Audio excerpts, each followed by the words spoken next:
নমস্কার বন্ধুরা, ট্রেডিং কেরিয়ারে আজকের ভিডিওতে আপনাদেরকে স্বাগত জানাই। আশা করি আপনারা সকলে ভালো আছেন এবং ভালোভাবে পড়াশোনা করছেন।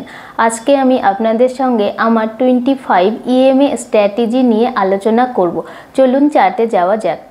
বন্ধুরা, যদিও এই ড্রয়িংটা খুব একটা ভালো হয়নি, তবুও আপনারা একটু কষ্ট করে দেখুন প্লিজ। আমরা জানি মার্কেটে তিনটি ট্রেন্ড থাকে, যথা আপ ট্রেন্ড, সাইডওয়েজ এবং ডাউন ট্রেন্ড। মনে করুন এটা মার্কেট এবং নিচে যে মোটা চ্যানেলটি ড্র করা হয়েছে তার ওপরের লাইনটি হলো 25 ইএমএ হাই এবং নিচের লাইনটি হলো 25 ইএমএ লো। এবার মার্কেট যখন আপ ট্রেন্ডে থাকে তখন আমাদের স্ট্র্যাটেজি হলো বাই অন ডিপ। তাহলে প্রশ্ন হলো, মার্কেট কতটা ডিপে আসলে আমরা বাই করব, এটা বুঝবো কি করে?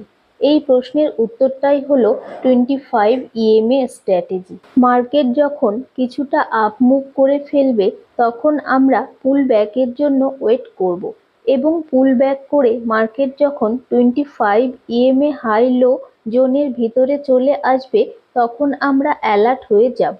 এবার যদি মার্কেট 25 ইএমএ জোন থেকে সাপোর্ট নিয়ে 25 ইএমএ জোনের বাইরে চলে আসে, তাহলে যে ক্যান্ডেলটি বাইরে এসে ক্লোজিং দেবে আমরা তার হাই ব্রেক করলে কল সাইডে এন্ট্রি নিয়ে নেব। এসএল হবে ব্রেকআউট ক্যান্ডেলের লো অথবা লাস্ট সুইং এর লো। এবার আসি ডাউন ট্রেন্ডের ক্ষেত্রে। আপ ট্রেন্ডে আমরা যা করেছিলাম ডাউন ট্রেন্ডে তার অপোজিট করব।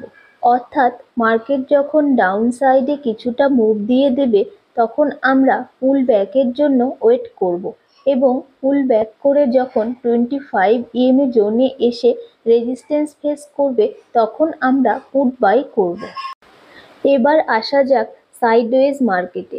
আপনারা তো সকলেই জানেন সাইডওয়েজ মার্কেট অপশন বায়ারদের জন্য নয়, তাই এখানে ওয়েট করাটাই ভালো। তবে ইন্টারডেতে মার্কেট যখন ট্রেন্ড চেঞ্জ করে তখন আবার 25 ইএমএ স্ট্র্যাটেজি কাজ করে, আমাদেরকে সঠিক ট্রেডও দেয়, আবার ট্র্যাপ থেকেও বাঁচায়। মার্কেট যখন ট্রেন্ড চেঞ্জ করে তখন সব থেকে বেশি ট্র্যাপ করে। এখানে আপনার মনে হতে পারে মার্কেট ডাবল টপ তৈরি করে লো ব্রেক করেছে, আপনি এন্ট্রি নিলেন আর এসএল হিট। আবার এখানে মনে হতে পারে মার্কেট লোয়ার হাই তৈরি করে আগের লো ব্রেক করেছে, আপনি এন্ট্রি নিলেন আর এসএল হিট। তবে 25 ইএমএ এখানে আপনাকে ট্র্যাপের হাত থেকে বাঁচাবে। আমার অভিজ্ঞতা থেকে আমি যেটা শিখেছি সেটা হলো মার্কেটকে দুবার 25 ইএমএ কে ব্রেক করে যেতে দিন, আপনি ট্রেড নেবেন না, কারণ মার্কেট ট্র্যাপ করতে ফিরে আসবে। মার্কেট যদি তৃতীয়বার 25 ইএমএ কে ব্রেক করে তখন আপনি এন্ট্রি নেবেন। আশা করি আপনাদেরকে বোঝাতে পেরেছি। চলুন এবার চার্টে যাওয়া যাক। এখানে দেখুন মার্কেট আপ ট্রেন্ডে আছে। মার্কেট পুলব্যাক করে 25 ইএমএ থেকে সাপোর্ট নিল এবং যে ক্যান্ডেলটি 25 ইএমএ কে ব্রেক করলো তার হাইতে আপনার এন্ট্রি এবং সুইং লোতে এসএল আর টার্গেট আপনার ইচ্ছে মতো। এখানে দেখুন মার্কেট ডাউন ট্রেন্ডে আছে। মার্কেট পুলব্যাক করে 25 ইএমএ তে এসে রেজিস্ট্যান্স ফেস করে এবং যে ক্যান্ডেলটি 25 ইএমএ কে ব্রেক করলো তার লোতে আপনার এন্ট্রি এবং সুইং হাইতে আপনার এসএল আর টার্গেট আপনার ইচ্ছে মতো। একই রকমভাবে মার্কেট এখানে এন্ট্রি দিয়েছে। আপনারা দেখতেই পাচ্ছেন এসএল গুলো কত ছোট হয়, তাই আর রেশিও অ্যাটলিস্ট 1:3 রাখার চেষ্টা করবেন। এবার চলুন ট্রেন্ড চেঞ্জ দেখাই। এখানে দেখুন মার্কেট ইন্টারডেতে ট্রেন্ড চেঞ্জ করেছিল। এখানে আপনাদের 25 ইএমএ স্ট্র্যাটেজি কিভাবে কাজ করেছে দেখুন।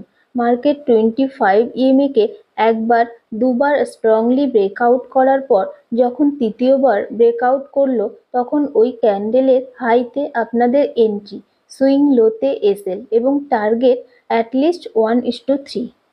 বন্ধুরা, ভিডিওটি অনেক বড় হয়ে গেল, হয়তো আপনারা বোর হচ্ছেন। এই ভিডিওটা আমি শুধুমাত্র 1 মিনিট টাইম ফ্রেমে দেখালাম, তবে 25 ইএমএ সব টাইম ফ্রেমেই কাজ করে। আপনারা যদি চান তাহলে এই ভিডিওর দ্বিতীয় পার্টে 25 ইএমএ স্ট্র্যাটেজি হায়ার টাইম ফ্রেমে কিভাবে কাজ করে সেটা দেখাবো। এছাড়া এই 25 EMA স্ট্র্যাটেজি আপনি সুইং ট্রেডিং ও ইনভেস্টমেন্টের জন্য ব্যবহার করতে পারেন। ওকে বন্ধুরা, আজকের মতো এ পর্যন্তই থাক। পরের ভিডিওতে আবার দেখা হবে। আমার ভিডিওটি ভালো লাগলে প্লিজ লাইক, শেয়ার, কমেন্ট এবং ফলো করবেন। ধন্যবাদ।